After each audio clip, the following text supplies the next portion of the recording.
പിതാവിൻ്റെയും പുത്രൻ്റെയും പരിശുദ്ധാത്മാവിൻ്റെ നാമത്തിൽ ആമേൻ. എല്ലാവർക്കും സ്നേഹവന്ദനം. കർത്താവ് നിങ്ങളെ അനുഗ്രഹിക്കട്ടെ. എൻ്റെ ദൈവവേദനെ നമ്മൾ പ്രാർത്ഥനയിലേക്ക് വരികയാണ്. എല്ലാവരും സന്തോഷത്തിൽ ഉണർന്ന് ഈ സമയത്ത് തന്നെ പ്രാർത്ഥന നേരത്തെ കൂടാൻ ഒക്കുന്നത് വലിയ അനുഗ്രഹമാണ്. നമുക്ക് പ്രാർത്ഥിക്കാൻ തുടങ്ങാം. അമ്മേ പരിശുദ്ധമ്മേ, അമ്മേ പരിശുദ്ധമേ, ദൈവമാതാവേ, അന്ന് അങ്ങ് കൃപാസനത്തിൽ പ്രത്യക്ഷപ്പെട്ട് വരാൻ പോകുന്ന മഹാദുരന്തത്തിൽ നിന്ന് രക്ഷപ്പെടാനും എല്ലാവർക്കും വേണ്ടി പ്രാർത്ഥിക്കുവാനും ആവശ്യപ്പെട്ടിട്ട് 20 വർഷം തികയുന്ന ഈ വേളയിൽ കൃപാസനത്തിലൂടെ ഞങ്ങൾക്കും ഈ ദേശത്തിനും അമ്മ ആദിസ് നേടി തന്ന എല്ലാ അനുഗ്രഹങ്ങൾക്കും കൃപകൾക്കും ഞങ്ങളിപ്പോൾ ഹൃദയം നിറഞ്ഞ നന്ദി പറയുന്നു. അമ്മേ പരിശുദ്ധമ്മേ, ജപമാല മാതാവേ, സകല കൃപാസനം പ്രാർത്ഥനയോടും ചേർത്ത് ഞങ്ങളിപ്പോൾ പ്രാർത്ഥിക്കുന്ന ഈ കുടുംബത്തിന്റെ പ്രത്യേക നിയോഗം. ഇന്നത്തെ ആവശ്യം പറ മക്കളെ.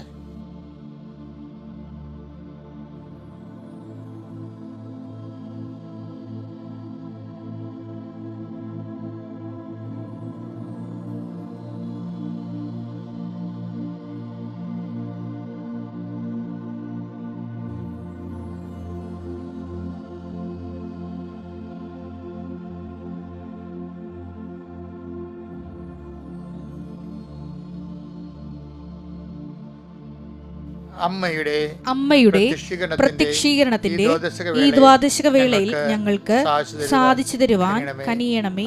ആമേൻ. വിശ്വാസ പ്രമാണം. സർവശക്തനായ പിതാവും ആകാശത്തിന്റെയും ഭൂമിയുടെയും സൃഷ്ടാവുമായ ദൈവത്തിൽ ഞാൻ വിശ്വസിക്കുന്നു. അവിടുത്തെ ഏകപുത്രനും ഞങ്ങളുടെ കർത്താവുമായ ഈശോ മിശിഹായിലും ഞാൻ വിശ്വസിക്കുന്നു. ഈ പുത്രൻ പരിശുദ്ധാത്മാവിനാൽ ഗർഭസ്ഥനായി കന്യകാമറിയത്തിൽ നിന്ന് പിറന്ന് പൊന്തിയോസ് പീലാത്തോസിന്റെ കാലത്ത് പീഡകൾ സഹിച്ച് കുരിശിൽ തറയ്ക്കപ്പെട്ട് മരിച്ച് അടക്കപ്പെട്ട് പാതാളങ്ങളിൽ ഇറങ്ങി മരിച്ചവരുടെ ഇടയിൽ നിന്ന് 3-ാം നാൾ ഉയർത്ത് സ്വർഗത്തിലേക്ക് എഴുന്നള്ളി സർവശക്തിയുള്ള പിതാവായ ദൈവത്തിന്റെ വലതുഭാഗത്തിരിക്കുന്നു. അവിടെ നിന്ന് ജീവിക്കുന്നവരെയും മരിച്ചവരെയും വിധിക്കുവാൻ വരുമെന്നും ഞാൻ വിശ്വസിക്കുന്നു. പരിശുദ്ധാത്മാവിലും ഞാൻ വിശ്വസിക്കുന്നു. വിശുദ്ധ കത്തോലിക്കാ സഭയിലും പുണ്യവാന്മാരുടെ ഐക്യത്തിലും പാപങ്ങളുടെ മോചനത്തിലും ശരീരത്തിന്റെ ഉയർപ്പിലും നിത്യമായ ജീവിതത്തിലും ഞാൻ വിശ്വസിക്കുന്നു. ആമേൻ. സ്വർഗ്ഗസ്ഥനായ ഞങ്ങളുടെ പിതാവേ, അങ്ങയുടെ നാമം പൂജിതമാകണമേ. അങ്ങയുടെ രാജ്യം വരണമേ. അങ്ങയുടെ തിരുമനസ് സ്വർഗത്തിലെ പോലെ ഭൂമിയിലും ആകണമേ. അന്നു വേണ്ടുന്ന ആഹാരം ഇന്ന് ഞങ്ങൾക്ക് തരണമേ. ഞങ്ങളോട് തെറ്റ് ചെയ്യുന്നവരോട് ഞങ്ങൾ ക്ഷമിക്കുന്നത് പോലെ ഞങ്ങളുടെ തെറ്റുകൾ ഞങ്ങളോടും ക്ഷമിക്കണമേ. ഞങ്ങളെ പ്രലോഭനത്തിൽ ഉൾപ്പെടുത്തരുതേ, തിന്മയിൽ ഞങ്ങൾ രക്ഷിക്കണമേ. ആമേൻ. കർത്താവ് അങ്ങയുടെ കൂടെ സ്ത്രീകളിൽ അങ്ങ് അനുഗ്രഹിക്കപ്പെട്ടവളാകുന്നു. അങ്ങയുടെ ഉദരത്തിൻ ഫലമായി ഈശോ അനുഗ്രഹിക്കപ്പെട്ടവനാകുന്നു. പരിശുദ്ധ മറിയമേ, തമ്പുരാന്റെ അമ്മേ, പാപികളായ ഞങ്ങൾക്ക് വേണ്ടി ഇപ്പോഴും ഞങ്ങളുടെ മരണസമയത്തും തമ്പുരാനോട് അപേക്ഷിക്കണമേ. ആമേൻ. എൻ്റെ പ്രിയപ്പെട്ടവരെ, അനുഗ്രഹ പ്രാർത്ഥന. ഇന്ന് ഞായറാഴ്ചയാണ്. സാധാരണ ഞായറാഴ്ച ഒരു 10,000 പേര് കുറവാണ് കേട്ടോ. എന്താണെന്ന് അറിയത്തില്ല, രാവിലെ പള്ളിയിൽ പോകുന്നുണ്ടായി. പക്ഷെ നിങ്ങൾ ഇത് കേട്ടിട്ട് പോകണം, അല്ലെ പള്ളിയിൽ നിന്ന് വന്ന ശേഷം ഈ ശുശ്രൂഷ പങ്കെടുക്കണം. കാരണം ഇതൊരു ഫ്ലോയിൽ അങ്ങനെ പോവുകയല്ലേ. നമ്മുടെ ജീവിതത്തിൻ്റെ നല്ല പാഠങ്ങൾ ദൈവം നമ്മളെ പഠിപ്പിക്കുകയല്ലേ. അപ്പോൾ അത് പെട്ടെന്ന് ഒരു 10 മിനിറ്റ് കൊണ്ട് നമുക്ക് കിട്ടാനുള്ളത് കിട്ടുകയാണ്. അപ്പോൾ അതുകൊണ്ട് അത് കളയാതിരിക്കാൻ പ്രത്യേകം നോക്കണം. പിന്നെ ഒത്തിരി പേരത് സ്റ്റാറ്റസ് ഇടുന്നുണ്ട്, ഒത്തിരി പേര് ഷെയർ ചെയ്യുന്നുണ്ട്. അതെല്ലാവർക്കും ഞാൻ നന്ദി പറയണം. നിങ്ങൾ ചെയ്യാനുള്ള ജോലി അത് ചെയ്ത് തുറന്നുകൊണ്ടിരിക്കട്ടെ. ആരും പറഞ്ഞില്ലെങ്കിലും കണ്ടില്ലെങ്കിലും കർത്താവ് ഇതെല്ലാം കാണുന്നുണ്ട്. കർത്താവിന് വേണ്ടി ചെയ്യാൻ കഴിഞ്ഞതിൽ സന്തോഷം തോന്നിക്കൊണ്ട് വേണം സുവിശേഷ വേല ചെയ്യാൻ. കൃപാസനവും അച്ഛനും ഒക്കെ ഇവിടം വരെ എത്തിയത് സുവിശേഷ വേല ചെയ്താണ്, അല്ലാതെ ഏതെങ്കിലും ധ്യാനകേന്ദ്രത്തിൽ പോയി ധ്യാനിച്ചത് കൊണ്ടല്ല. സുവിശേഷ വേല ചെയ്യണമെന്ന് പരിശുദ്ധാത്മാവിനോട് മനസ്സിൽ തോന്നിച്ചു.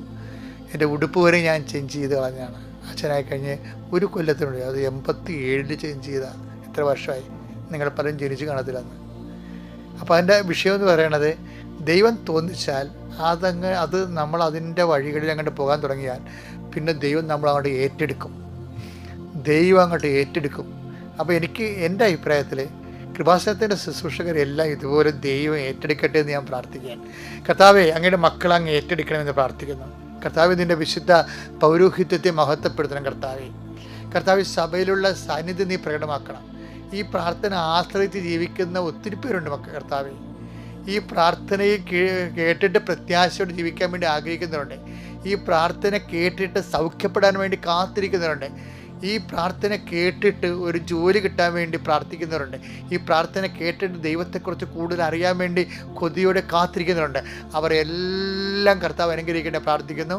എൻ്റെ കർത്താവിൻ്റെ ഉന്നതമായ നാമത്തിൽ, സഭയുടെ അധികാരത്തിൽ, കുരിശിൻ്റെ അടയാളത്തിൽ, ദൈവത്തിൻ്റെ ശക്തിയാൽ ദൈവ പൈതലെ നീ ഇന്നത്തെ ദിവസം അനുഗ്രഹിക്കപ്പെടട്ടെ. നിൻ്റെ വഴിയാത്ര നീ അനുഗ്രഹിക്കപ്പെടട്ടെ. നിൻ്റെ ദേവാലയത്തിൽ നീ അനുഗ്രഹിക്കപ്പെടട്ടെ. നിൻ്റെ പ്രാർത്ഥനയിൽ നീ പരിശുദ്ധാത്മാവിൻ്റെ അഭിഷേകം ഉണ്ടാകട്ടെ. നീ കടന്നു പോകുന്ന വഴികളിലും നീ തിരിച്ചു വരുന്ന വഴികളിലും നിൻ്റെ കർത്താവ് നിനക്ക് മികസ്തംഭമായി തീർത്തുണായി നിൻ്റെ ഇരുട്ടുകളിൽ പ്രകാശമായി കർത്താവ് തിളങ്ങി നിൽക്കട്ടെ. കർത്താവേ, ഉന്നതനായ ദൈവമേ, അങ്ങയുടെ നാമത്തിൻ്റെ മഹത്വം ഉണ്ടായിരിക്കട്ടെ. അങ്ങയുടെ മക്കൾ അങ്ങ് തൃക്കൺമാർക്കെന്ന് ഓർത്ത് നന്ദി പറയുന്നു കർത്താവേ. അവർക്ക് ദൈവസ്നേഹത്താൽ നിറക്കണമേ. അവിടെ ഹൃദയങ്ങളും വാടിപ്പോയതിനെ തളർപ്പിക്കുകയും അതുപോലെ തന്നെ ആറിപ്പോയതിനെ ചൂടാക്കുകയും ചെയ്യുന്ന ദൈവത്തിൻ്റെ ആത്മാവേ, പരിശുദ്ധാത്മാവേ, അങ്ങയുടെ മക്കളിലേക്ക് ആവശ്യങ്ങൾ പ്രാർത്ഥിക്കുന്നു. പല പല കാര്യങ്ങൾ, ചിലപ്പോൾ റിസൾട്ട് ലഭിച്ചപ്പോൾ തോറ്റുപോയവരുണ്ടാകും. അതേസമയം തന്നെ ചില സമയത്ത് ലഭിക്കുമെന്ന് പറഞ്ഞിരുന്ന കാര്യങ്ങൾ കിട്ടാതെ വന്നപ്പോൾ അതിൻ്റെ പേര് മനസ്സിടിഞ്ഞിട്ട് കട്ടിലിൽ നിന്ന് എഴുന്നേക്കാത്തവരുണ്ടാകാം. ഇങ്ങനെ ഓരോരോ തളർവാദം പിടിപ്പെട്ട എല്ലാ മനുഷ്യരും കർത്താവെ, നീ 38 വർഷമായിട്ട് തളർവാദം പിടിപ്പെട്ട മകൻ്റെ അടുത്തേക്ക് വരുമ്പോൾ നീ ചോദിക്കുന്ന ചോദ്യമുണ്ട്, സുഖം പ്രാപിക്കാൻ നിനക്ക് ആഗ്രഹമുണ്ടോ എന്ന്. കർത്താവെ, ആഗ്രഹം പോലും നഷ്ടപ്പെട്ട് കർത്താവെ തളർച്ചയുടെയും തകർച്ചയുടെയും വക്കിൽ കർത്താവെ ഇഴഞ്ഞു പോകുന്ന മനുഷ്യരുണ്ട്. അവർ നീ ഉണർത്തണമേ, ഈ പ്രഭാതത്തിൽ ഉണർത്തണമേ. അമ്മയെ പരിശുദ്ധമേ, കൃപാസനം അൾത്താറെ ജീവനോടെ പ്രത്യക്ഷപ്പെട്ട പരിശുദ്ധ അമ്മയുടെ മാധ്യസ്ഥതയിൽ യേശുവിൻ്റെ നാമത്തിൽ പ്രാർത്ഥിക്കുന്നു. ആ തളർന്നുപോയ മക്കള്, തളർച്ച ബാധിച്ച മക്കള് എല്ലാവരുടെയും മേലെ കർത്താവിൻ്റെ പ്രകാശം ഉദിക്കട്ടെ. കർത്താവിൻ്റെ ചൂട് കർത്താവ് അണയട്ടെ എന്ന് പ്രാർത്ഥിക്കുന്നു. എൻ്റെ കർത്താവിൻ്റെ ഉന്നതമായ നാമത്തിൽ, സഭയുടെ അധികാരത്തിൽ, കുരിശിൻ്റെ അടയാളത്തിൽ, ദൈവത്തിൻ്റെ ശക്തിയാൽ നിങ്ങളുടെ മനസ്സ്, നിങ്ങളുടെ ആത്മാവ്, നിങ്ങളുടെ ശരീരം, നിങ്ങളുടെ ജീവിതം, നിങ്ങളുടെ മൊഴിമുട്ടിയ അവസ്ഥകൾ ഒന്നും പറയാനില്ലാത്ത രീതി ചിലപ്പോൾ ആക്ഷേപം അനുഭവിച്ചുകൊണ്ട് അമളി പറ്റിയതുകൊണ്ട് മറ്റവരുടെ മുമ്പിൽ തല ഉയർത്താൻ പോലും പറ്റാത്ത രീതിയിൽ തലകൊമ്പിട്ട് ഒട്ടപ്പക്ഷിയെ പോലെ നടക്കുന്ന ഒരു അവസ്ഥയാണ്. അങ്ങനെ ഏതെങ്കിലും കാരണവശാൽ ആക്ഷേപങ്ങൾ അകപ്പെട്ടുകൊണ്ട് മനസ്സിടിഞ്ഞവരാണ് നീയെങ്കിൽ നിന്നിൽ ദൈവപൈതലെ ഇപ്പോൾ നിൻ്റെ ദൈവം പ്രകാശിക്കുന്നു. നിന്നിൽ കർത്താവ് നീ യേശുക്രിസ്തുവിൻ്റെ വിശുദ്ധമായ രക്തത്തെ വീണ്ടെടുക്കവളും നീ യേശുക്രിസ്തുവിൻ്റെ വിശുദ്ധമായ രക്തത്തെ വീണ്ടെടുത്തവനുമാണെങ്കിൽ നിന്നെ ആരും തളർത്താനോ ഒരു കാര്യവും നിന്നെ തളർത്താനോ തകർക്കാനോ പറ്റത്തില്ല. കാര്യം നിന്നെ ഏറ്റെടുത്തിരിക്കുന്നത് I uphold you in my victorious right hand എന്ന് പറഞ്ഞിട്ടുണ്ട്. അവൻ്റെ വചനമാണത്. ലുക്കായുടെ ഐസയായിൻ്റെ 41:10 വചനമാണ്. ഞാൻ എൻ്റെ പിച്ചക്കാരുമായി വലത് കരത്താൽ ഞാൻ നിന്നെ താങ്ങി നിർത്തുമെന്ന് പറഞ്ഞ കർത്താവിൻ്റെ വാഗ്ദാന പ്രകാരം നീ തോറ്റവനെ പോലെ തോന്നിട്ടുണ്ടെങ്കിൽ നിന്നെ കർത്താവ് വിജയിച്ച കർത്താവ്, മരണത്തിനെ പോലും വിജയിച്ച കർത്താവ്, അവന് അണിപ്രതാർന്ന അജയ്യമായ കരങ്ങൾ നിന്നെ താങ്ങിയെടുക്കുന്ന പ്രഭാതത്തിൽ നീ ഉണർന്നു വരികയാണ്. നീ ഈ നിമിഷം അതിന് പങ്കെടുക്കുകയാണ്. കർത്താവ് നിന്നെ സഹായിക്കട്ടെ, കർത്താവിനെ താങ്ങി നിർത്തട്ടെ. ഇന്ന് എവിടെയെല്ലാം നിനക്ക് തകർച്ച വന്നിട്ടുണ്ട്, കഴിഞ്ഞ ദിവസങ്ങളിൽ എവിടെയെല്ലാം നീ തളർച്ച വന്നിട്ടുണ്ട്, എവിടെയെല്ലാം നീ മുറിഞ്ഞോ, എവിടെയെല്ലാം നിനക്ക് ചതവ് സംഭവിച്ചോ, എവിടെയെല്ലാം നീ മനസ്സ് ഇടിഞ്ഞു പോയോ, അവിടെയെല്ലാം പരിശുദ്ധാത്മ നിറയട്ടെ. അവിടെയെല്ലാം യേശുവിൻ്റെ നിശ്വാസത്താൽ ഊതിക്കൊണ്ട് ശിഷ്യന്മാർക്ക് പരിശുദ്ധാത്മ നൽകി അതേ കർത്താവ് ഈ പ്രഭാതത്തിൽ നിന്റെ നേരിൽ ഊതട്ടെ. അവിടുത്തെ ആത്മാവിൽ നീ അഭിഷേകം പ്രാപിക്കട്ടെ. എൻ്റെ കർത്താവ് വിരുദ്ധമായ നാമത്തിൽ, സഭയുടെ അധികാരത്തിൽ, കുരിശിൻ്റെ അടയാളത്തിൽ, ദൈവശക്തിയ ദൈവത്തിലെ നീ അനുഗ്രഹിക്കപ്പെടട്ടെ. നിന്റെ കുടുംബം അനുഗ്രഹിക്കപ്പെടട്ടെ. നീ എവിടെയെല്ലാം പോകുന്നു അവിടെയെല്ലാം അനുഗ്രഹമായി മാറട്ടെ. Thank you. എൻ്റെ മക്കളെ, നമ്മൾ ഇന്ന് കർത്താവ് നമ്മളിൽ വളരാൻ ആഗ്രഹിക്കുന്നു, അങ്ങനെ സൂചന ഉണ്ട്. എന്തെങ്കിലും വരുന്നല്ല, നമ്മുടെ കർത്താവ് വളരാൻ ആഗ്രഹിക്കുന്നു. നമ്മളും യോഹന്നാനെ പോലെ അത് ആഗ്രഹിക്കണം. അതുകൊണ്ട് യോഹന്നാന്റെ സുവിശേഷമാണ് വായിക്കുന്നത് 3:29-30. അവൻ വളരുകയും ഞാൻ കുറയുകയും വേണം. ഇത്രയുള്ള സംഭവം. ഇത് യോഹന്നാൻ സ്നാപകൻ പറഞ്ഞതാണ്. അവൻ വളരുകയും, യേശു വളരുകയും, നമ്മൾ വളരുകയും, അപ്പോൾ എന്ത് ചെയ്യും? ഞാൻ കുറയുകയും ചെയ്യണം. ഇപ്പം ഞാനില്ലേ, ഈ ഞാനാണ് മുഴുവനും പ്രശ്നം. പക്ഷേ പണ്ടേ ഒരു യോഗിയോട് ഒരുത്തൻ ചോദിച്ചേ, പ്രഭു സ്വർഗരാജ്യത്തിൽ പ്രവേശിക്കാൻ ഞാൻ എന്ത് ചെയ്യണം? അപ്പം യോഗി പറഞ്ഞേ, ആ ഞാൻ എന്നുള്ളത് ആ വാക്ക് മാറ്റിയാൽ ബാക്കി ഓട്ടോമാറ്റിക്കായിട്ട് പ്രവേശിച്ചോളൂ എന്ന് പറഞ്ഞേ. അതാണ് അതുപോലെയുള്ള സംഭവം ഞാനെന്ന് പറഞ്ഞത്. ഇപ്പം ഞാനൊരു മരിപ്പിൽ പോയേ, ഭയങ്കര ഫോട്ടോ എടുപ്പാണ്. അടക്കാൻ നേരത്ത് ഫോട്ടോ എടുക്കുമല്ല, ചില വീഡിയോകളൊക്കെ എടുക്കും. ചിലടത്ത് അങ്ങനെ വീഡിയോ ഇങ്ങനെ ഓൺ ചെയ്ത് വെച്ചിട്ട് അവരിങ്ങനെ ഓട്ടോമാറ്റിക് എടുത്തുകൊണ്ടിരിക്കും. ചില വിളിച്ചല്ലേ, കല്യാണത്തൊക്കെ വിളിക്കത്തില്ല ചില ആൾക്കാർ. കെട്ട് കഴിയുമ്പോൾ നാട്ടുകാരെയൊക്കെ ബന്ധുക്കളെയൊക്കെ അടുത്ത് വിളിക്കും. ചിലർ വിളിക്കും, ചിലർ വിളിക്കത്തില്ല. ചിലർ വരും, ചിലർ ആ സമയത്ത് അവിടെ നിന്ന് ഞങ്ങളെ വിളിച്ചില്ലല്ലോ എന്നുള്ള ഷെയിം വേണ്ടെന്ന് വിചാരിച്ചുകൊണ്ട് അവരവിടെ നിന്ന് സ്കൂട്ടാവുകയും ചെയ്യും. അപ്പോൾ അതിൻ്റെ ഈ ഞാൻ എന്നുള്ളൊരു സാധനം എല്ലായിടത്തും ഉണ്ട്. എൻ്റെ പേര് ചൊല്ലി വിളിച്ചില്ലല്ലോ, ഞാൻ അവൻ്റെ അമ്മയുടെ അനിയത്തിയല്ലേ, എന്നെ വിളിച്ചില്ലല്ലോ, ഇപ്പോൾ ആൾക്കാരെ കണ്ട് കൂട്ടുകാരെ കണ്ടപ്പോൾ പിന്നെ അവനെന്നെ മറന്നില്ലേ, അവന് നമ്മൾ മോന്തെങ്കിലും നടക്കും. ചില ആൾക്കാർക്ക് അങ്ങനെ വിഷയമുണ്ട്, എന്തെങ്കിലും വിഷയമുണ്ട്. അപ്പം ഞാൻ എന്നുള്ള സംഭവം മുറിഞ്ഞു പോയാൽ ഉടനെ മോന്ത കയറ്റും ആൾക്കാർ. അപ്പോൾ ഇങ്ങനെ ഇതിനേക്ക് അതിജീവിക്കണം. നമ്മുടെ ആധ്യാത്മികത ഇങ്ങനെ ഒരു സിറ്റുവേഷൻ ഉണ്ടാകരുത്. ചില ആൾക്കാർ ഓർത്തിരിക്കും, മരണം വരെ ഓർത്തിരുമ്പോൾ ഞാൻ ഇങ്ങനെ പുറ്റുപോലെ പിടിച്ചിരുന്നതുകൊണ്ടാണ് ഓർത്തിരിക്കണത്. അപ്പോൾ പരിശുദ്ധാത്മാവ് ബാക്കിയുള്ള സ്ഥലത്ത് പ്രവേശിക്കത്തുള്ളൂ. അപ്പം അതിപ്പോൾ എന്ത് സംഭവിക്കണമെന്ന് വെച്ച് കഴിഞ്ഞാൽ, അതുകൊണ്ടാണ് യോഹന്നാൻ മാതാവ് പറയണം, അവൻ വളരണം. അവൻ വളരാൻ വേണ്ടി ഒരു ഒത്തുതീർപ്പും നമ്മൾ ആരോടും ചെയ്യത്തില്ല, നമ്മോട് പോലും ഒത്തുതീർക്കത്തില്ല. അവൻ വളരാൻ വേണ്ടി നിഷ്പക്ഷമായിട്ടും നിർലോഭമായിട്ടും ക്രിസ്തുവിനെ നമ്മൾ വളർത്താൻ വേണ്ടി ചിലപ്പോൾ സഹിക്കേണ്ടി വരും, ചിലപ്പോൾ കള പോട്ടെ എന്ന് വിചാരിക്കേണ്ടി വരും. എല്ലാം കർത്താവിന് വേണ്ടി ചെയ്ത് കഴിയുമ്പോൾ കുറച്ച് കഴിയുമ്പോൾ നമ്മൾ പരിശുദ്ധാത്മാവ് നിറയുകയും നമ്മളിതിനെല്ലാം ജയിച്ചില്ലെങ്കിൽ ഇന്നല്ലെങ്കിൽ നാളെ അത് നമ്മളെ തോൽപ്പിക്കും. അതാണ് പ്രശ്നം. ഭാവമാണല്ലേ ഇത്, ഞാനെന്ന ഭാവമില്ലേ. നമ്മളിതിനെ ജയിച്ചില്ലെങ്കിൽ ഇന്നല്ലെങ്കിൽ നാളെ അത് നമ്മളെ തോൽപ്പിക്കും.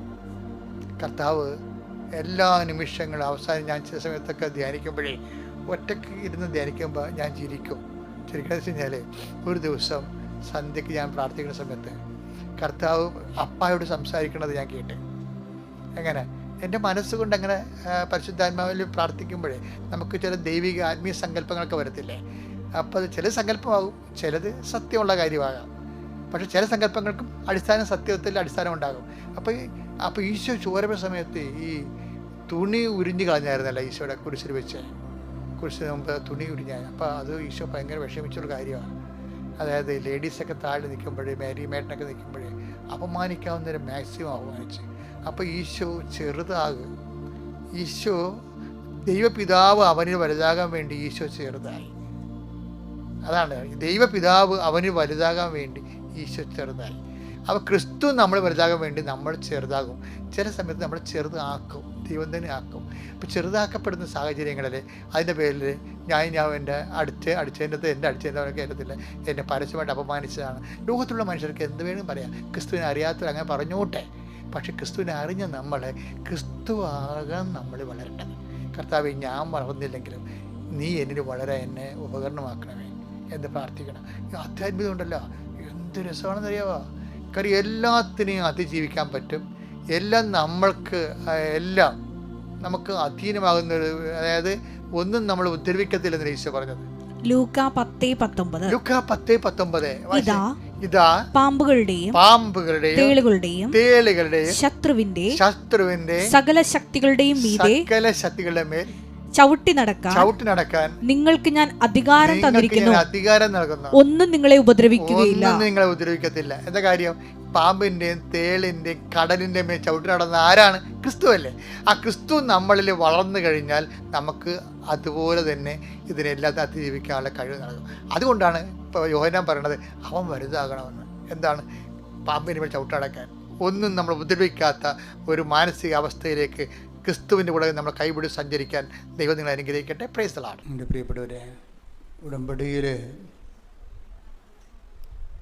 ദൈവത്തോട് ഉടമ്പടി ചെയ്യുന്ന ഒരു വ്യക്തികൾക്ക് എൻ്റെ ഒരു മുൻ അനുഭവമായിട്ട് വരേണ്ടത്, നമ്മുടെ വിഷയത്തിൻ്റെ മേൽ ദൈവിക തീരുമാനം ഉണ്ടായിരിക്കുന്നു എന്നുള്ള തിരിച്ചറിവും ആ തിരിച്ചറിവ് നൽകുന്ന സന്തോഷമാണ്. കാര്യം ഉടമ്പടി പോലെ ഇന്നത്തെ കാലത്ത് ഇതൊരു കാലഘട്ടത്തിൻ്റെ പദ്ധതി പ്രയോഗമാണ്. പലതരത്തിലുള്ള വ്യാകുലങ്ങളിൽ വെന്ത് നീറുന്ന മനുഷ്യനെ പെട്ടെന്ന് ദൈവവുമായി ഇടപെടാനും ദൈവത്തെ ആ വിഷയത്തിൽ ഇടപെടുത്താനും ബൈബിൾ നൽകുന്ന സുനിശ്ചിതമായ ഒരു പദ്ധതിയാണ് ഉടമ്പടി. ഈ സുനിശ്ചിതമായ പദ്ധതി കൃപാസനത്തിൽ എൻ്റെ ആധ്യാത്മികതയിലേക്ക് വരുമ്പോൾ അത് മരിയൻ ഉടമ്പടിയായിട്ട് അപ്ഡേറ്റ് ചെയ്യാം. മറ്റ് സാധാരണ ഉടമ്പടിയേക്കാളും കുറച്ചുകൂടി പ്യൂരിഫൈഡാണ്, കുറച്ചുകൂടി ട്രയൽ ആൻഡ് എററെല്ലാം കഴിഞ്ഞിട്ടുള്ള ഒരു പ്രൂവൻ ഫാക്റ്റാണ് മരിയൻ ഉടമ്പടി. മരിയൻ ഉടമ്പടിയുടെ സ്പേസ് എന്ന് പറയുന്നത് സാധാരണ ഉടമ്പടിയിൽ ദൈവവും നമ്മളും തമ്മിലുള്ള ഒരു ബയലാറ്ററൽ എഗ്രിമെൻ്റാണ്. ഞാൻ ദൈവ കൃപ പ്രാപിക്കാൻ വേണ്ടി ഞാൻ ഇന്ന കാര്യങ്ങൾ ഫെസിലിറ്റേറ്റ് ചെയ്തുകൊള്ളാവുന്ന എൻ്റെ ജീവിതത്തിൽ ദൈവകൃപ ആർജിക്കാൻ വേണ്ടി ഞാൻ ജീവിതം പുനഃക്രമീകരിച്ചു കൊള്ളാവുന്ന നമ്മൾ ദൈവത്തോട് പറയുന്നു. ചിലരത് സാങ്കേതികമായിട്ട് പറയും, ചിലർ സത്യസന്ധമായിട്ട് പറയും, ചിലർ വളരെ ഗൗരവമായിട്ട് പറയും. അത് ഓരോരുത്തർ എടുക്കുന്ന ഉടമ്പടിയുടെ ഒരു മൈൻഡ് സെറ്റാണത്. ചിലർ ഒക്കുമായിരിക്കും, ഒക്കണേ കൊള്ളാം, ദൈവത്തിന് കൊള്ളാം എന്നൊക്കെ പറഞ്ഞെടുക്കും. അവരുടെ കാര്യത്തിൽ തീരുമാനമാകും അപ്പം തന്നെ. ചിലർ ഇതെൻ്റെ ലാസ്റ്റ് ഓപ്ഷനാണ്, ഇനി എനിക്ക് വേറെ ഒന്നും അറിയത്തില്ല, എൻ്റെ ജീവിത പ്രശ്നങ്ങൾക്ക് ഇനി എനിക്ക് വേറെ ഒന്നും അറിയത്തില്ല, ഇതെൻ്റെ അവസാനത്തെ ഒരു നടപടിയാണ്, ഇതിൽ ദൈവം എന്നെ സഹായിക്കും, കാരണം ഞാൻ വൃത്തിയും മെനയുമായിട്ട് ഉടമ്പടി ജീവിക്കും. അതാണ് കറക്റ്റ് പോയിൻ്റ്. ഞാൻ വൃത്തിയും മെനയുമായിട്ട് ഉടമ്പടി, ഇതെൻ്റെ അവസാനത്തെ ചാൻസാണ്, എനിക്കിതിനേക്കാൾ വലുതൊന്നും അറിയത്തില്ല, ഞാൻ വളരെ കർക്കശമായ രീതിയിൽ ഉടമ്പടിയോട് വിശ്വസ്തത പുലർത്തും എന്ന് പറഞ്ഞ് എൻ്റെ വിശ്വസ്തതയ്ക്ക് വല്ല കുഴപ്പമുണ്ടെങ്കിൽ അത് പരിഹരിക്കപ്പെടട്ടെ എന്ന് വിചാരിച്ചുകൊണ്ട് ഓവർഡോസ് എടുക്കും. ചില ആൾക്കാർ മരുന്നെടുക്കത്തില്ലേ, മരുന്നെടുക്കുമ്പോൾ ഒരു പാരസെറ്റമോൾ കഴിച്ചാൽ പനി മാറിയില്ലെങ്കിൽ വന്നാൽ 1.5 കഴിച്ചേക്കാം, അങ്ങനെ പൂട്ടത് വിചാരിക്കും. പക്ഷെ അത് മരുന്ന് നമുക്ക് ഓവർഡോസ് എടുക്കുന്നത് അപകടം വരും. പക്ഷെ ഉടമ്പടിയിൽ ഓവർഡോസ് ഇതിൻ്റെ ഒരു സ്റ്റൈലാണ്. മരുന്ന് നമുക്ക് ഒരു പനി മാറത്തില്ല. ഞാൻ ഈ പാരാസെറ്റമോൾ രാവിലെയും കഴിച്ചാണല്ലോ, വൈകുന്നേരം ആകുമ്പോൾ പിന്നെ ഒരെണ്ണം കഴിക്കും. അതുകൊണ്ട് ഇനി ഇത് മാറിയില്ലെങ്കിൽ എന്നാൽ 1.5 കഴിച്ചേക്കാം, ഒരു 5 mg കൂടി കഴിച്ചേക്കാമെന്ന് വിചാരിച്ചുകൊണ്ട് ഓവർഡോസ് എടുക്കും മരുന്ന് ഓവർഡോസ് എടുത്താൽ സ്വാഭാവികമായിട്ടും അത് നമുക്ക് കേടാണ്, വിഷമായിട്ട് പോയ്സണായിട്ട് മാറും. പക്ഷേ ഉടമ്പടിയുടെ ഒരു നേച്ചർ എന്ന് വെച്ചാൽ ഈ ഉടമ്പടിയുടെ ഓവർഡോസാണ് നമ്മളെ രക്ഷപ്പെടുത്തുന്നത്. കാരണം നമ്മുടെ സത്യസന്ധതയുടെ ഒരു പ്രകടനമാണത് ഓവർഡോസ്. അത് ചില ആൾക്കാർക്ക് ഇതിനെക്കുറിച്ച് നല്ല ഒരു ബുദ്ധിയുണ്ട്. കാര്യം ക്രിസ്തുവിൻ്റെ മൈൻഡ് സെറ്റ് ഓവർഡോസിലാണ് വരുന്നത്. എന്താണ്? 5:46 എടുത്തേ. 5:46 മത്തായിയുടെ സുവിശേഷം. മത്തായി 5:46-47. നിങ്ങളെ സ്നേഹിക്കുന്നവരെ നിങ്ങൾ സ്നേഹിച്ചാൽ, പറഞ്ഞേ, നിങ്ങളെ സ്നേഹിക്കുന്നവരെ നിങ്ങൾ സ്നേഹിച്ചാൽ നിങ്ങൾക്ക് എന്ത് പ്രതിഫലമാണ് ലഭിക്കുക? നിങ്ങൾക്ക് എന്ത് പ്രതിഫലമാണ് ലഭിക്കുക? ചുങ്കക്കാർ പോലും അത് തന്നെ ചെയ്യുന്നില്ലേ? ചുങ്കക്കാർ പോലും അത് തന്നെ ചെയ്യുന്നില്ലേ? സഹോദരങ്ങളെ മാത്രമേ നിങ്ങൾ അഭിവാദനം ചെയ്യുന്നുള്ളൂവെങ്കിൽ വിശേഷവിധിയായി എന്താണ് നിങ്ങൾ ചെയ്യുന്നത്? വിജാതീയരും അത് തന്നെ ചെയ്യുന്നില്ലേ? അതാണ് പ്രശ്നം. സാധാരണ നോർമൽ ലൈഫ്, ക്രിസ്ത്യൻ ലൈഫ് ആണ് നിങ്ങൾ ചെയ്യുന്നത്. നോർമൽ ക്രിസ്ത്യൻ ലൈഫിൻ്റെ അനുധാരികൾക്കനുസരിച്ച് നിങ്ങൾ ജീവിതം ഒന്ന് ക്രമീകരിക്കുകയാണെങ്കിൽ കർത്താവ് പറയും, എന്നെ അറിയാത്ത മനുഷ്യർ ഇതുപോലെയൊക്കെ ചെയ്യുന്നുണ്ടെന്ന് പറയും. ഇതിന് വാട്ട് ഈസ് യുവർ അലവൻസ് എന്ന് ചോദിക്കൂ. എന്നെ അധികം അറിയാത്ത ആൾക്കാർ നീ ചെയ്യണ പോലെയൊക്കെ തന്നെയാണ് ചെയ്യണത്, പിന്നെ നിനക്ക് എന്താണ് എക്സ്ട്രാ ക്ലെയിമും ചോദിക്കും. എക്സ്ട്രാ ക്ലെയിം, വിശേഷവിധിയും എക്സ്ട്രാ ക്ലെയിമും തമ്മിൽ ബന്ധമുണ്ട്. ഇപ്പം എന്താ ചോദിക്കണത്? വിശേഷവിധിയായി പറഞ്ഞേ, വിശേഷവിധിയായി നിങ്ങൾ എന്താണ് ചെയ്യുന്നത്? അപ്പം മത്തായിയുടെ സുവിശേഷം എത്രാമത്തെ വാക്യമാണത്? ഇതിൻ്റെ ക്യാപിറ്റൽ, ഇതിൻ്റെ വേർഡാണ്. മത്തായിയുടെ സുവിശേഷം 5:46-47. വിശേഷവിധിയായി പറഞ്ഞേ, വിശേഷവിധിയായി നിങ്ങൾ എന്താണ് ചൊല്ലുന്നത് ആണോ? അതാണ് പ്രശ്നം. ഇവിടുത്തെ മുഴുവനും ട്രാജഡി എന്ന് പറയണത്, ദൈവം എന്ന് പറയുമ്പോൾ തന്നെ ഉടനെ പറയും പ്രാർത്ഥനയാണ്. പ്രാർത്ഥന എന്ന് പറയുമ്പോൾ പറയും കൂടുതൽ പ്രാർത്ഥിക്കുന്നത് ആരാണ്? അവന് ദൈവം ഇങ്ങനെ വഴങ്ങി വരും, എവിടെ വരാൻ. പിന്നെ നിൻ്റെ ഈ നാക്കിട്ട കളി കൊണ്ട് ദൈവം ഇങ്ങനെ ഒടിഞ്ഞു വരാൻ പോകുകയല്ലേ.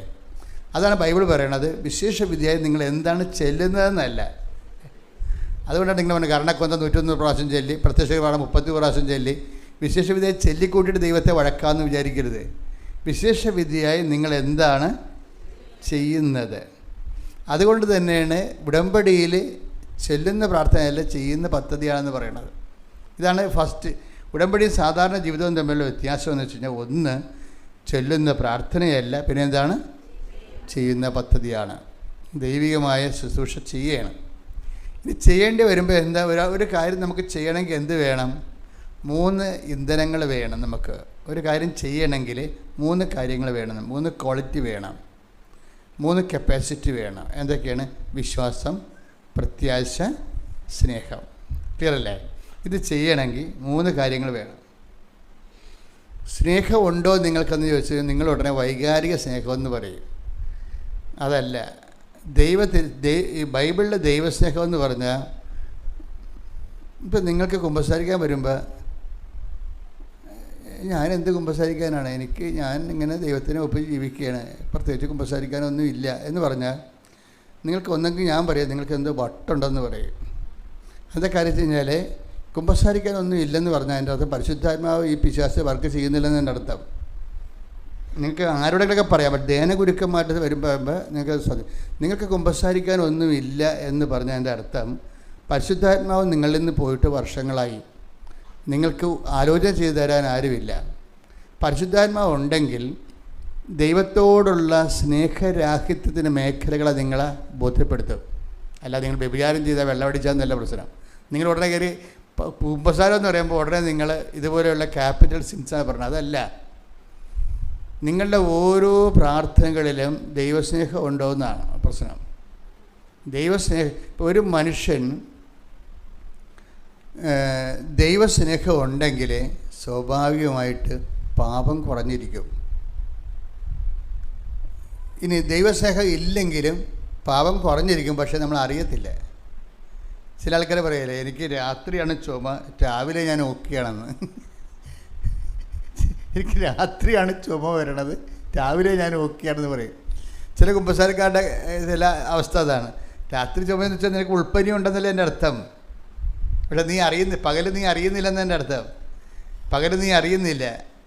പകൽ അറിയിക്കാനുള്ള സിംറ്റംസ് ഇല്ല. പരിശുദ്ധാത്മാവ് ഉണ്ടെങ്കിലല്ല, പരിശുദ്ധാത്മാവ് എല്ലാവരിലും ഉണ്ട്. പരിശുദ്ധാത്മാവ് ചില സമയത്ത് നിർവീര്യമായി, പരിശുദ്ധാത്മാവ് ഉണ്ട്, പക്ഷേ എന്താ പരിശുദ്ധാത്മാവ് സംഭവിക്കണത്? കൈയും കാലും അനക്കാൻ പറ്റത്തില്ല. ഇപ്പം ചില പരിശുദ്ധാത്മാവ് ഉണ്ട്, പക്ഷേ പരിശുദ്ധാത്മാവിൻ്റെ കൈയും കാലും അനങ്ങത്തില്ല. എന്താ കാര്യം? സിക്കാണ്. അതുകൊണ്ടാണ് ബൈബിൾ പറയും പരിശുദ്ധാത്മാവിനെ നിർവീര്യം ആക്കരുത്, അല്ലേ? തെസ്സലോനിയൻസ് 5:19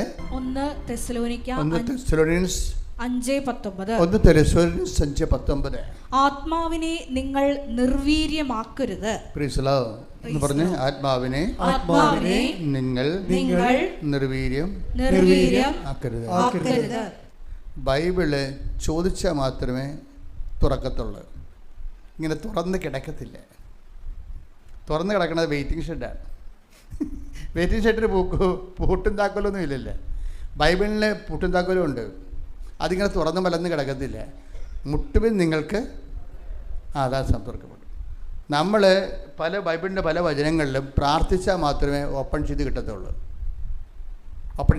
അതുകൊണ്ട് നിങ്ങൾക്ക് സംഭവിക്കണമെന്ന് വെച്ചാൽ നിങ്ങൾ ബൈബിൾ വായിച്ചേക്കാം, ബൈബിൾ വായിക്കണമെന്നല്ല പറഞ്ഞത്, വായിച്ചേക്കാന്ന് ഇങ്ങനെ വായിച്ചുകൊണ്ടിരിക്കും. അങ്ങനെ ഓപ്പൺ ചെയ്യത്തില്ല.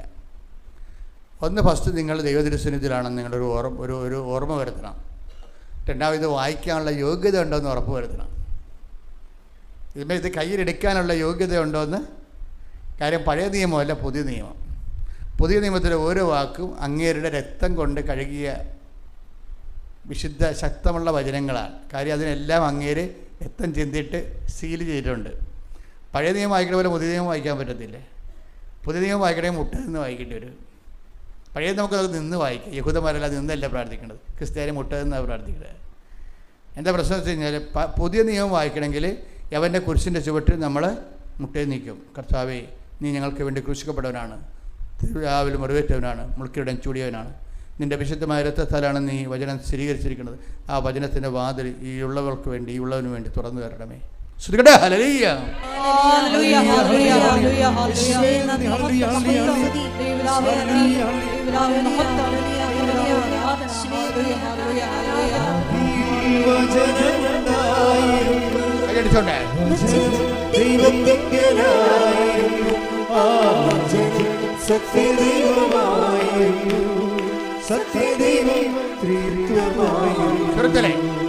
ആദിയിൽ വചനമുണ്ടായിരുന്നു, വചനം ദൈവത്തിങ്കലായിരുന്നു, ആദിയിൽ സത്യദൈവമായിരുന്നു, സത്യദൈവം ദൈവമായിരുന്നു.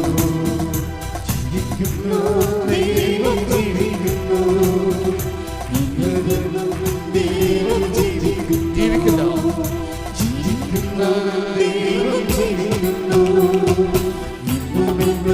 ദൈവം ജീവിക്കുന്നു, ജീവിക്കുന്നു ദൈവം ജീവിക്കുന്നു, ദൈവം ജീവിക്കുന്നു. പരിശുദ്ധ പരമദിവ്യകാരുണ്യത്തിന് നേരവും ആരാധനയും സ്തുതിയും പുകഴ്ചയും ഉണ്ടായിരിക്കട്ടെ. ഒരു വലിയ പ്രഭാതത്തിൽ നമ്മൾ കർത്താവിൻ്റെ തിരുസന്നിധിയിൽ എത്തപ്പെട്ടിരിക്കുകയാണ്. ആ ഒരു ബോധമുണ്ടായാൽ മാത്രം അത് രക്ഷപ്പെടാൻ. കാര്യം രക്ഷ എന്നൊക്കെ പറയണത് നിൻ്റെ ജീവിതം ഒരു നിമിഷം ദൈവവേദനെ നീ ദൈവതിരുസന്നിധിയിലാണ് ഇരിക്കണത്. നീ വന്നതല്ല വിളിച്ചതാണെന്ന് ഓർത്താൽ മതി. എന്താണ്? വന്നതല്ല എന്നെ വിളിച്ചതാണ്. സ്വരത്തിൽ പറഞ്ഞ്, വന്നതല്ല വിളിച്ചതാണ്. ഞാൻ വന്നതല്ല ഞാൻ വന്നതല്ല എന്നെ വിളിച്ചതാണ്. എന്നെ വിളിച്ചതാണ്. ഞാൻ വന്നതല്ല ഞാൻ വന്നതല്ല എന്നെ വിളിച്ചതാണ്. എന്നെ വിളിച്ചതാണ്. ഹല്ലേലൂയ. മഹത്വം മഹത്വം. യേശുവേ നന്ദി, ഹല്ലേലൂയ, ആലയത്തിൽ ഈ സമയം ഹല്ലേലൂയ, ഞങ്ങളെ വിളിച്ചു ചേർത്തതിന് യേശുവേ സ്തുതി, ഒരുമിച്ച് ഹല്ലേലൂയ, കൂട്ടിയതിന് ഹല്ലേലൂയ. നന്ദി പറയുന്നു. Hallelujah hallelujah. എൻ്റെ മക്കളുടെ ദൈവികമായ കാര്യങ്ങൾ പറയുമ്പോൾ കുറേ കാര്യങ്ങൾ നമ്മളൊന്ന് ശ്രദ്ധിച്ചാൽ നമുക്ക് വല്ലാത്ത ഹാർവസ്റ്റിങ് നടത്താൻ പറ്റും. ഇപ്പോൾ നിങ്ങളിവിടെ ഇരിക്കുന്നു, പ്രാർത്ഥിക്കുന്നു. നിങ്ങളിവിടെ നിന്ന് പ്രാർത്ഥിക്കുമ്പോൾ നിങ്ങളുടെ മനസ്സിൽ വരേണ്ടത് എന്താണെന്ന് വെച്ചാൽ, ഇത് അമ്മ മാതാവ് ജീവനോടെ പ്രത്യക്ഷപ്പെട്ട സ്ഥലം, ജനകോടികളെ അനുഗ്രഹിച്ച സ്ഥലമാണ്. Price the Lord. Praise the Lord. ഒന്ന് പറഞ്ഞ്, ഇത് അമ്മ മാതാവ് ഇത് അമ്മ മാതാവ് ജീവനോടെ പ്രത്യക്ഷപ്പെട്ട സ്ഥലം, ജീവനോടെ പ്രത്യക്ഷപ്പെട്ട സ്ഥലം, ജനലക്ഷങ്ങളെ ജനലക്ഷങ്ങളെ ദൈവം അനുഗ്രഹിച്ച് ദൈവം അനുഗ്രഹിച്ച് കണ്ണീർ തുടച്ച സ്ഥലം. കണ്ണീർ തുടച്ച സ്ഥലം. കർത്താവ് എന്നെയും വിളിച്ചിരിക്കുന്നു. കർത്താവ് എന്നെ വിളിച്ചിരിക്കുന്നു. നിന്റെ കാരുണ്യത്തെ ഓർത്തുകൊണ്ടും നിന്റെ കാരുണ്യത്തെ ഓർത്തുകൊണ്ട് നിന്റെ പരിപാലനെ ഓർത്തുകൊണ്ടും നിന്റെ പരിപാലനയെ ഓർത്തുകൊണ്ട് എന്റെ ദൈവമേ എന്റെ ദൈവമേ നിന്നെ ഞാൻ സ്തുതിക്കുന്നു, നിന്നെ ഞാൻ സ്തുതിക്കുന്നു, നിന്നെ ആരാധിക്കുന്നു, നിന്നെ ആരാധിക്കുന്നു, നിനക്ക് നന്ദി പറയുന്നു. നിനക്ക് നന്ദി പറയുന്നു. എല്ലാ സങ്കടങ്ങളും എല്ലാ സങ്കടങ്ങളും എല്ലാ ഭാരങ്ങളും എല്ലാ ഭാരങ്ങളും ഈ നിമിഷം എന്റെ അമ്മയായ പരിശുദ്ധ അമ്മയുടെ പരിശുദ്ധ അമ്മയുടെ മാധ്യസ്ഥത്തിൽ മാധ്യസ്ഥത്തിലെ ഓ ഈശോയെ, ഓ ഈശോയെ, ദിവ്യ ഈശോയെ, ദിവ്യ ഈശോയെ, അങ്ങയുടെ കരങ്ങളിലെ അങ്ങയുടെ കരങ്ങളില് പൂർണ്ണമായും നൽകിക്കൊണ്ട് പൂർണ്ണമായി നൽകിക്കൊണ്ട് ഞാൻ അങ്ങയെ സ്തുതിക്കും, ഞാൻ അങ്ങയെ സ്തുതിക്കും, ഞാൻ അങ്ങയെ ആരാധിക്കും, ഞാൻ അങ്ങയെ ആരാധിക്കും, എനിക്ക് നന്ദി പറയുന്നു. ഞാൻ അങ്ങേക്ക് ഓ നന്ദി നന്ദി പറയുന്നു. ഈശോയെ, ഓ നല്ല ഓ ഈശോയെ, ആരാധന, ഓ ആരാധന, ഓ ദൈവമേ, ഓ സത്യമേ, ഓ സത്യമേ, ഓ സ്നേഹമേ, ഓ സ്നേഹമേ. ശ്രുതികട്ടെ. ഹല്ലേലൂയ. ഹല്ലേലൂയ, ഹല്ലേലൂയ, ഹല്ലേലൂയ. യേശുവേ നന്ദി, ഹല്ലേലൂയ, ഹല്ലേലൂയ. ആരാധന ആരാധന. ഹല്ലേലൂയ ഹല്ലേലൂയ ഹല്ലേലൂയ ഹല്ലേലൂയ ഹല്ലേലൂയ. ശ്രീപിതാവേ നന്ദി, ശ്രീപിതാവേ മഹത്വം, ശ്രീപിതാവേ ആരാധന. ഹല്ലേലൂയ ഹല്ലേലൂയ ഹല്ലേലൂയ. കൈകൾ വീശിക്കൊണ്ട്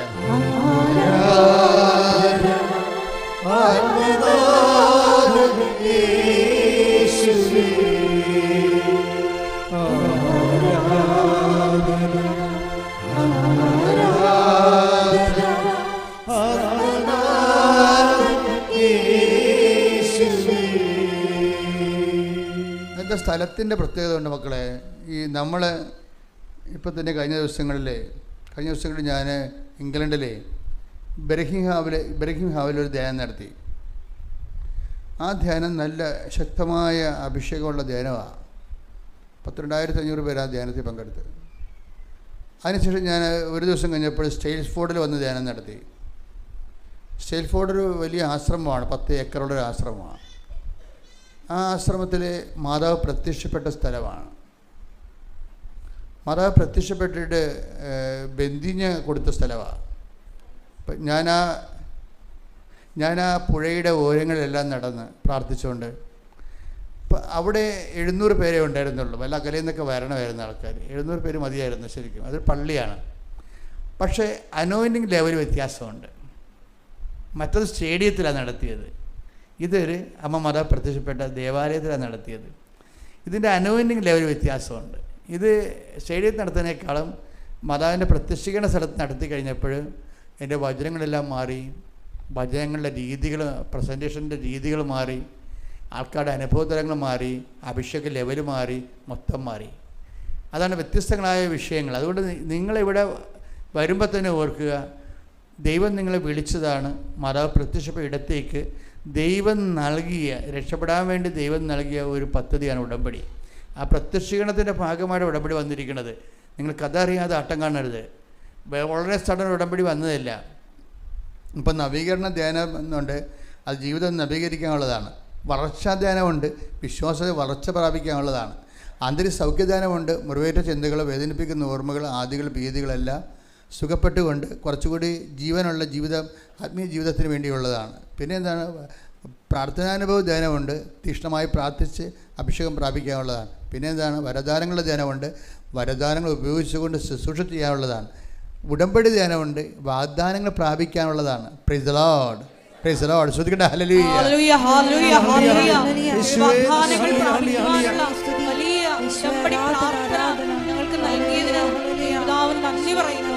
ഹല്ലേലൂയ, ഹല്ലേലൂയ.